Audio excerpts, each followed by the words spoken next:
पढ़ा लाजिदा माधवा इंग्लिश में बोल तो जी पापा पढ़ा लाजिदा माधवा।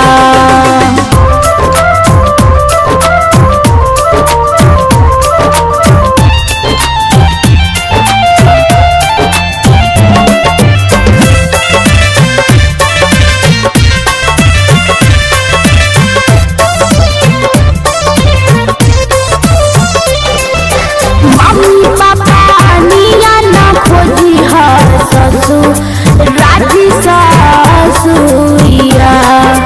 मम्मी पापा निया ना खोजी हर ससुर राजी ससुरिया।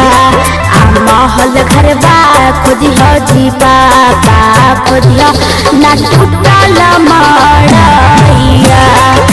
महल घरबा खोजी जी पापा खोजी ना टूटल मड़ैया। कौना कमा देता के बेटी ऐसन ससुर ससुरिया। कौना कमा देता के बेटी तोरा के महल अटारिया। कौना कमा देता के बेटी तोरा के महल अटारिया। मम्मी पापा निया ना प्यार करती ससुर राजी ससुरिया।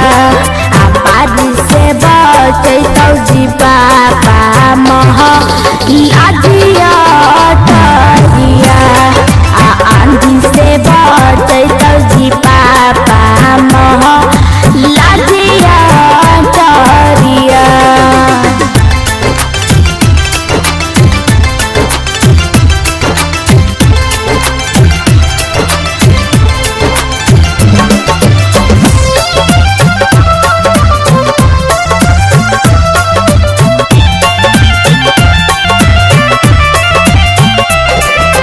पटना से लइहा जी पापा डीजे सामियानमा।